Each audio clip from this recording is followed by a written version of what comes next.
Oy, teka lang, nakalimutan ko mag-time check. Radyo DGLB. Time check. Gusto ko, happy ka! Mali na pindot ko. Kining Koya sa Galing UP Bell. Radyo DGLB. Time check. O, di ba? Zeke, time check. Ano oras na, Liana? 3:31. Oh, mali ba? Ano ba yan? Hindi ka Ayan o. Oo nga naman. Oy, nakikinig po sa atin si Kuya Pao Aquino ng MCO. At sabi ni classmate Kadigi Abdullah, sa Cotabato daw ay hindi ganong kalakasan yung kanilang naranasang lindol kumpara nga sa Davao Oriental, tama ba ako? Yan, we hope syempre sunod-sunod po yung mga tawag dito, environmental hazards, no, na nangyayari sa ating bansa. Ay. Kaya dapat talaga nag-research and extension tayo. No? Paano bang maitutulong ng ating pamantas sa mga ganitong bagay. At speaking of R&E, nandito po ang OVC RE. Kasama natin si Liana mula sa OVCRE. Kamusta naman, Liana, ang buhay-buhay? Good afternoon po. Good afternoon, Sir RJ. Yes. Welcome back sa akin. Dito sa studio. Sorry naman, hindi ko po siya na-welcome. Welcome back, Liana. Hey! Parang guess, no? Oo. Ano bang bago sa... yan, tama, nag-feedback. Ay, hindi pala, yung nagpa-practice. Nalilito na ako sa mga tunog dito sa loob ng studio, ano bang bago ngayon sa OVCRE? Long time no see. Very busy po kami ngayon sa office. Ano bang mga pinag-aabalahan niyo ng OVCRE? Recently po, ang ginagawa ko po ay about sa salsa. Ito Salsa? po ay partnership with the Southeast Asian nations po. Inisip po naman yung pagkain. Sayaw. Ay, pagkain. pagkain. Ay, salsa na food. Madaming Di ba salsa meaning. ay deep, no? Yes, diba? Napaka-deep mag-isip, classmate. Liana, ito na nga, hindi naman tayong dalawa lang magkakwentuhan ngayon, di ba? Yes po. Pinapakilala ko po sa inyong lahat dahil kasama po natin ngayong hapon sa Tuklas UPLB ang isa sa mga eksperto sa Development Management and Extension. Yes. Bigatin to. Iba. Malugod ko po pinapakilala sa inyong lahat mula sa National Institute of Molecular Biology and Biotechnology. Let us all welcome Mr. Arnold T. Abuyo. Yun naman. Magandang hapon po. Good afternoon, Ma'am Liana and Sir RJ. Good afternoon po sa ating mga listeners and viewers. Okay. And I would like to take this opportunity, to grab this opportunity to greet yung ating mga kasamahan sa UPLB Biotech, particular yung ang ating director, recently awarded as the 2025 CAS Outstanding Alumna for Research Excellence, si Director Fides Marciano Campalo. Yes. And yung ating mga kasamahan sa Tech Transfer and Business Development Program, si Sophie, Kits, Ate Belle, Ate Lynette, and Kuya Joey. Good afternoon sa inyo. Akala ko bidahan is si Sir Arnold. Nandito po yung mga nag-alsa balutan. Wala po sa hello rin bidahan. Ayan, sir. Hello sa ating mga listeners and viewers. Good afternoon po sa Bidani at sa Biotech. Ayan. So, ang ating pag-uusapan natin ngayong hapon ay patungkol nga po sa beacons of biotechnology. Sir RJ, ang beacons daw po ay defined by the Merriam-Webster Dictionary as signal for guidance, tama sir, and or source of light or inspiration. Kala ko bacon Beacon. Pagkain ulit. Gutom na ba? So, Sir Arnold, bilang project leader po ng Beacons of Biotechnology, ito po bang definition na ito ay very related sa ating project? Maari po ba kayong magbigay ng maikling pagsasalarawan about the Beacons of Biotechnology? And ano po yung mga pangunahing layunin nito para sa mga nabisita na nating komunidad? Tamang-tama yun, na ang beacons talaga, ini-envision natin na maging light and hope para sa ating magiging mga partners, lalo na sa ating mga partner communities, local government units, and hopefully for the entire nation dito sa ating bansa, sa Pilipinas. Ang UPLB Biotech kasi ay isang research institute dito sa university na may iba't ibang mga programa. Sa programa ng biotech, meron tayo for agriculture, forestry, natural products, food, feed, specialty products, etc. So sa mga programa na ito, meron tayong mga researchers, mga technology developers na gumawa ng iba't ibang mga products and technologies, microbial-based products, and ginagamitan ito ng biotechnology. So, itong mga products and technologies na ito, no, tayo sa Tech Transfer and Business Development Program, ginagamit natin siya para sa ating extension. No? Ang beacons kasi ay ginawa natin particular para sa ating mga local government units, pati sa ating mga partner communities, no? Iba't ibang stakeholders sa iba't ibang mga sa communities dito sa Pilipinas. No? Lalo ngayon sa mga magsasaka, mangingisda, etc. Ayan. So, gusto natin talaga na una ipakilala sa kanila kung ano yung ginagawa natin sa biotech. Ano ang biotech, ano yung mga serbisyo na ino-offer natin sa kanila. Tapos ano-ano yung mga biotech products na ating mga nabuo o na-develop dito sa biotech.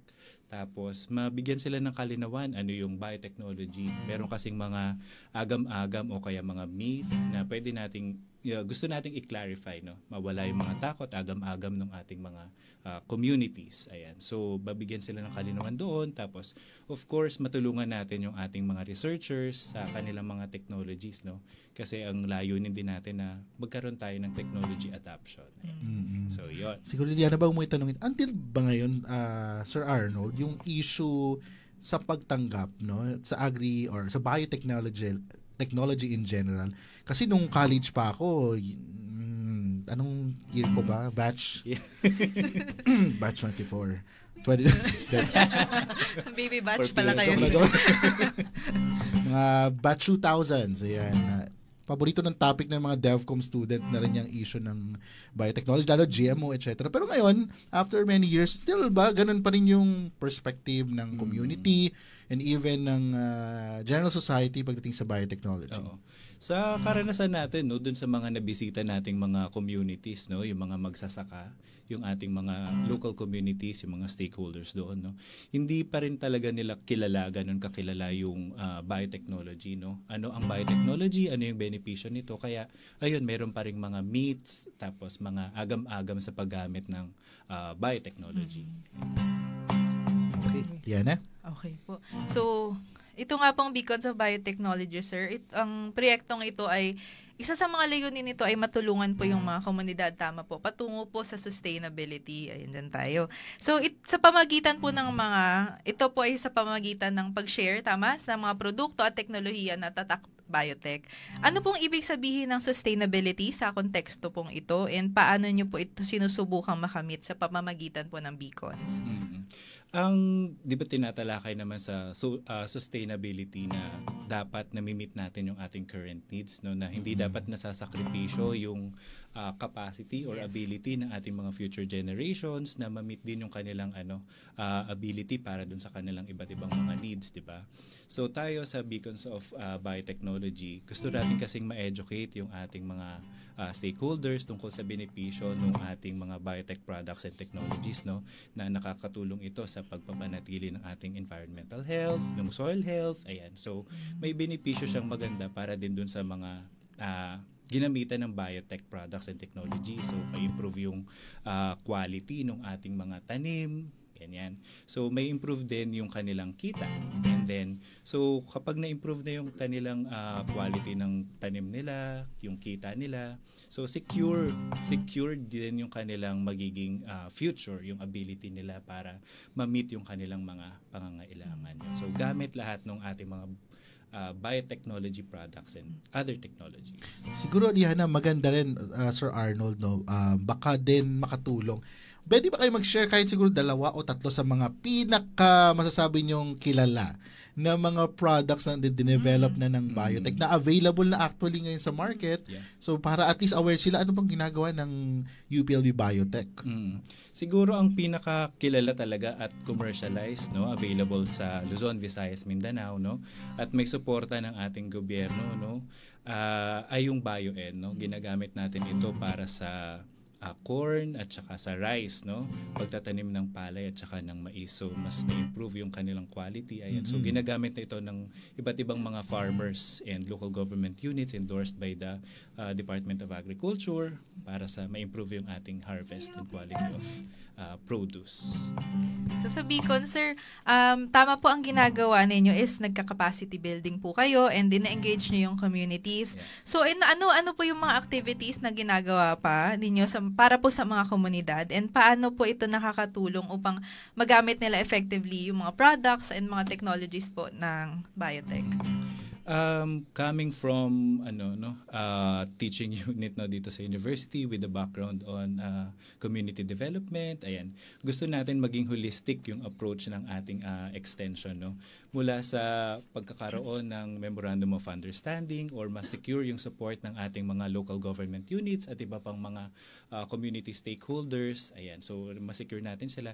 Nagkakaroon tayo ng needs assessment, ayan, so may bahagi na din ng ating extension project na magkaroon ng stakeholder consultation. So, inaalam natin kung ano yung iba't ibang mga pangangailangan nila, mga problema nila. Nang sa gayon, we're able to offer the corresponding technical assistance, pati training and mga seminars, workshops para sa kanila. Tapos, meron din tayong planning, ano ba yung mga paano natin masusustain or matutuloy yung ating mga gagawing mga initiatives dun sa mga communities, katuwang dito yung ating mga officials from the local government units and the participating stakeholders natin. And yun, patuloy pa rin yung ating gagawin ng mga monitoring visits para matutukan talaga natin na epektibo yung ating mga ginagawa at yung mga products and technologies na sinusubok or sinusubukang gamitin ng ating mga partner communities. Sige, siguro, Liana, maganda, Sir Arnold, magbigay tayo ng isang example. Meron ba kayong mai-share na parang isang site na pinuntahan ninyo or community, ano yung naitulong nyo doon? At so far, ano yung siguro yan ang tanong, response or feedback po ng komunidad. Sa ngayon kasi, ang Beacons of Biotechnology, we established partnership with 4 local government units, 4 areas. One we have in Nagcarlan, Laguna, Bayambang, Pangasinan, Mulanay, Quezon, and the province of Kalinga.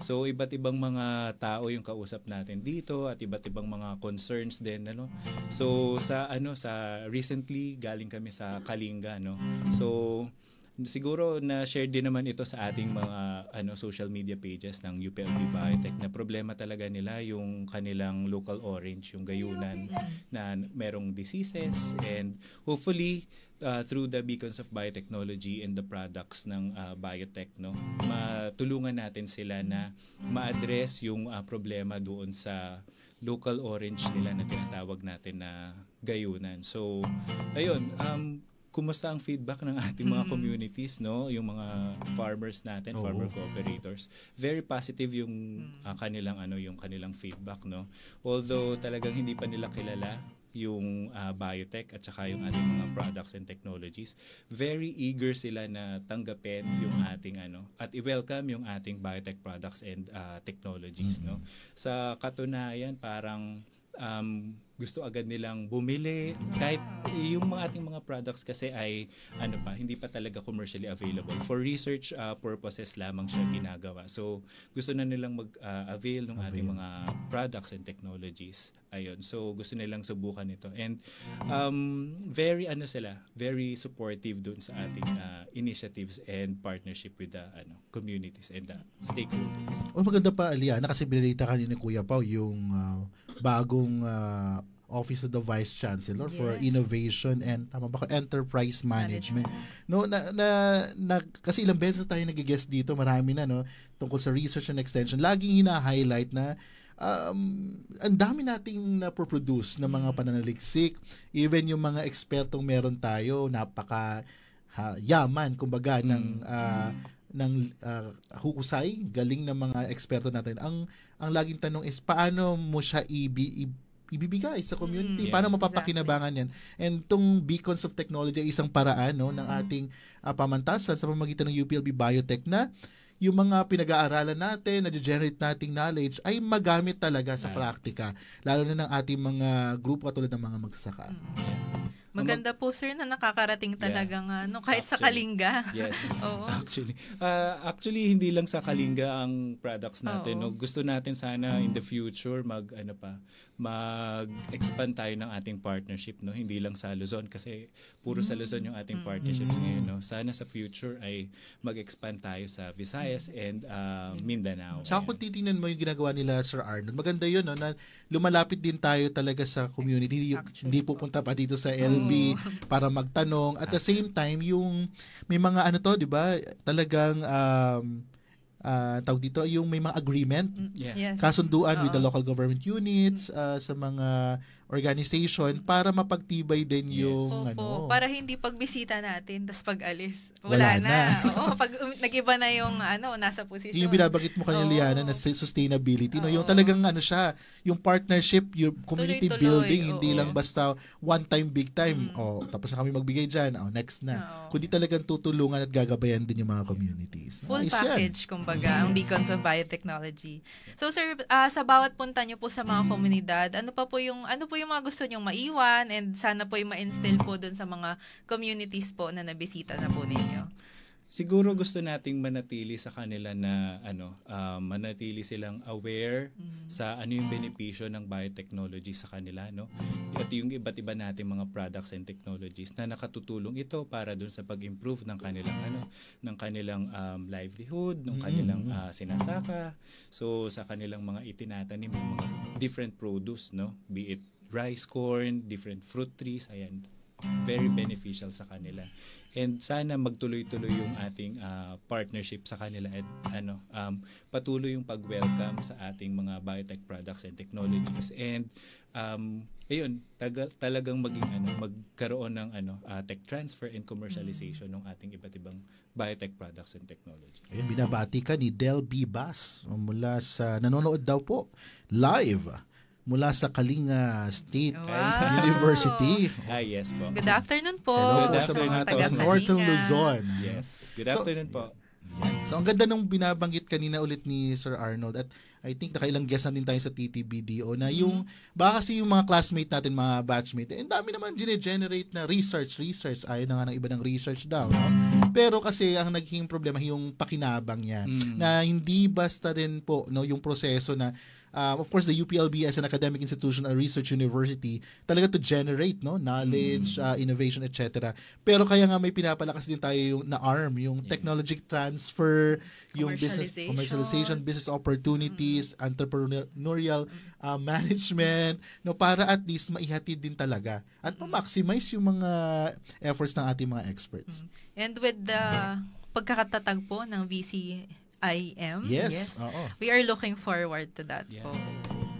Ang maganda rin kasi sa UPLB Biotech, very strong talaga na hindi lang research, no? Meron tayong napoproduce na mga outputs, tapos yung ating mga products and technologies ay masusubukan, and ma-commercialize talaga. Ito yung pinaka-strong ngayon sa UPLB Biotech under the leadership of our director na hindi lang from the laboratory, hindi lang siya makulong sa laboratory, but ma-extend natin doon sa ating mga dapat na mga stakeholders sa mga communities natin. Sobrang important po na research and extension really does have to go hand in hand po. Yes. Oo. Beacon nga po talaga is a source of inspiration. Oo. And Lalo po sa mga communities na nabisita na po ninyo. So ano pa po yung mga susunod na hakbang para sa proyekto ng Beacons of Biotechnology? Meron po ba kayong mga plano or mga teknolohiya or products po na gusto nyo pong isama po na Tatak Biotech? Plano namin siguro na patuloy pa rin yung ating magiging mga monitoring visits, sa ating mga existing mga partners, and hopefully again magkaroon tayo ng expansion sa iba't ibang mga areas, other provinces and municipalities in Luzon, pati na rin sa Visayas and Mindanao. But as of the moment, ang ginagamit talaga natin sa ating Beacons of Biotechnology ay yung mga products and technologies natin na na-develop from the agriculture and forestry program, Sana in the future ay magamit din natin yung ating iba't ibang mga products, technologies, skills actually, and knowledge from different programs na Sorry po. biotech. Be it yung sa food, feed, and program, food feed program natin, specialty products, and our natural products program. Pati sa industry and environment program natin, ma-extend natin sa iba't iba pang mga stakeholders sa buong bansa. Napakarami ng ino-offer po ng biotech. Yes. And naghihintay lang na mailabas. Ayan. So, for sure, marami po sa mga manonood natin ang interesado and very curious po kung paano magiging partner or Yes, partner oo. beneficiary ng Beacons of Biotechnology. Saan po nila kayo pwedeng makontak? Ayan, sa mga gustong makipag-partner sa biotech, no? Mapasama sa Beacons of Biotechnology. Ayan. Pwede kayong sumulat, pwede kayong mag-request letter or sumulat ng letter of intent sa aming director, kay Director Fides Marciana Tambalo, o i-email ito sa biotech.uplb@up.edu.ph, at pwede rin silang bumisita sa ating mga social media accounts sa Facebook at ang ating YouTube, no? Tapos sa website din namin sa biotech.uplb.edu.ph, andun lahat ng ating mga impormasyon, mga products, services, programs na mayroon sa biotech. Yun. Huwag mahihiyang mag-email para po sa mga gustong maging partner beneficiaries. So meron ba kayo, sir, mga huling mensahe about the Beacons of Biotechnology and mga gustong i-plug? Ayan. Sana sa patuloy pa rin yung ating magiging mga partnership, no? Lalo na yung ating mga nasimulan na mga activities dun sa ating mga existing partners from Nagcarlan, Bayambang, Kalinga, and Bulanay, Quezon. And masubukan pa rin yung ating mga products and technologies. Patuloy yung ating mga pagbisita sa kanila, and asahan nila na hindi lang kami one time na pupunta at bibisita sa kanilang lugar para makita talaga natin yung epekto at tulong ng ating mga biotech products and technologies sa kanila. Ayun. Maraming salamat po, Sir Arnold. Sir RJ, may Wala ka nang question pa po babatiin sa biotech. Baka Ayan pala, nagsa-celebrate ng birthday ang aming program leader. Ang aming program leader, Sofia Mercado. Very happy birthday po. Happy birthday po, Miss Sophie. Maraming salamat po, Sir Arnold. Thank you po.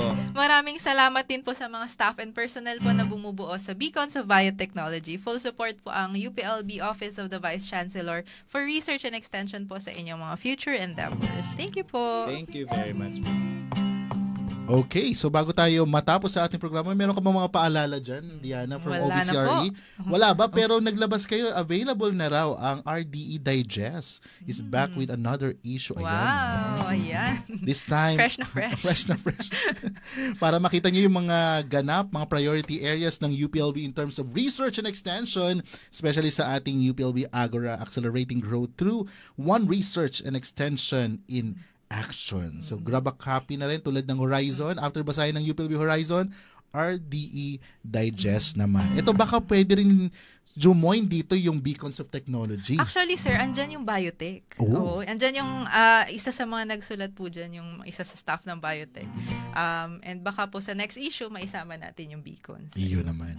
Pwede rin natin i-nominate ang Beacons of Technology sa Gawad Pangulo sa natatanging serbisyo publiko. Why not, no? Maliban daw sa pagkilala bilang Gawad Pangulo Awardee, ang mga mapipiling programa ay bibigyan, ito yung buzzword, Sustainability Grant. Wow, Huwag palampasin ang pagkakataong mabigyan ng parangal ang mga natatanging serbisyo publiko. Nakikita nyo po sa screen yung mechanics kung paano kayo mag-nominate. Kung tingin nyo, pasok ang Beacons of Technology, why not? Diba? So, ayan po ang ina-announce po natin, Gawad Pangulo sa natatanging serbisyo publiko.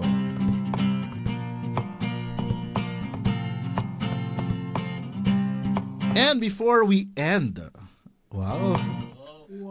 our program, aga pa, teka lang, babatiin ko muna yung mga classmate natin, baka pagalitan tayo. Pero bago yan, Liana, ay mayroon pang pagkakataon kung hindi ka pa nakabili ng ticket because Fusion, the Philippine Music Festival, brings the OPM experience to LB. Fusion LB happening today at the UPLB Freedom Park.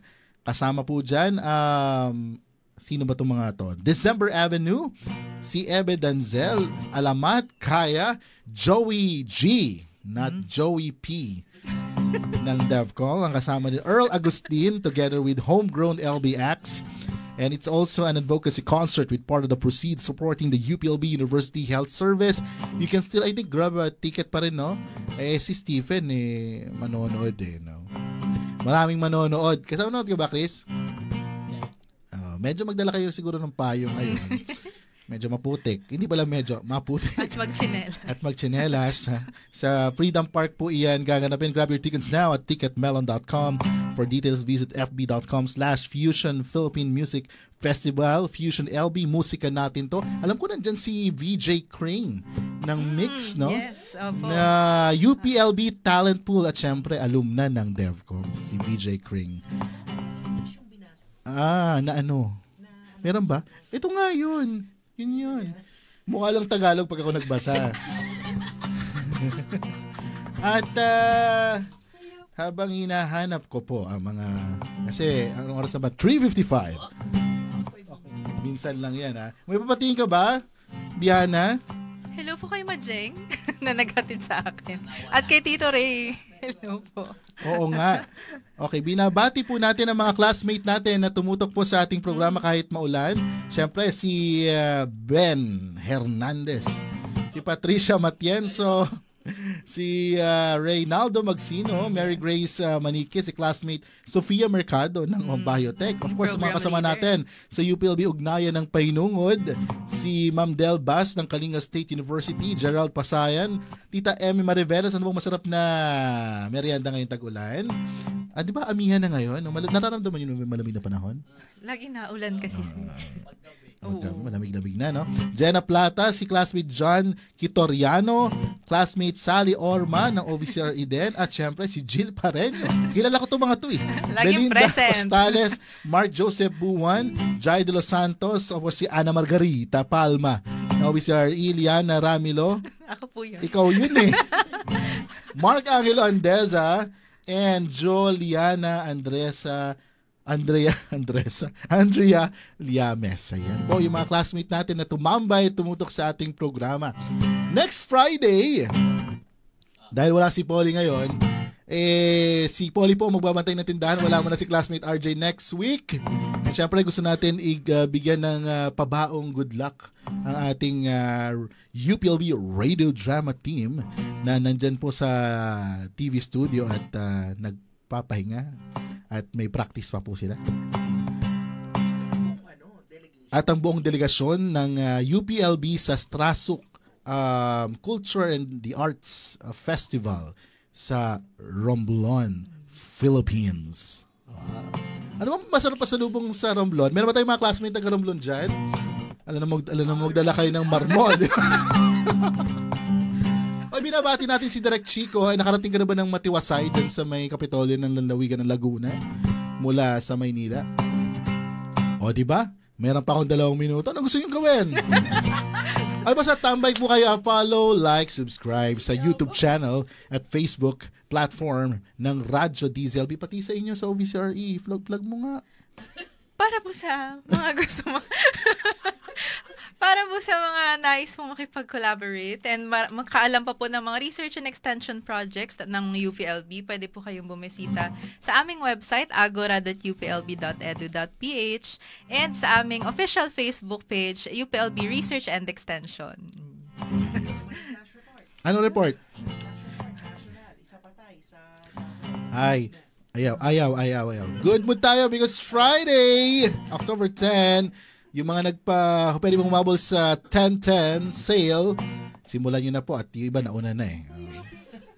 Kaya po next Friday, tambay muli sa programang Hatid ay samot-saring kwento at balitang nagpapamalas ng husay puso at talino ng mga isko-atska ng UP Los Bands. Ito ang, Liana? Galing, UPLB. Yun, nakuha mo sa Radyo DZLB ang tinig ng Kalran. Classes Miss, happy weekend. Attend po kayo sa concert, Fusion LB na!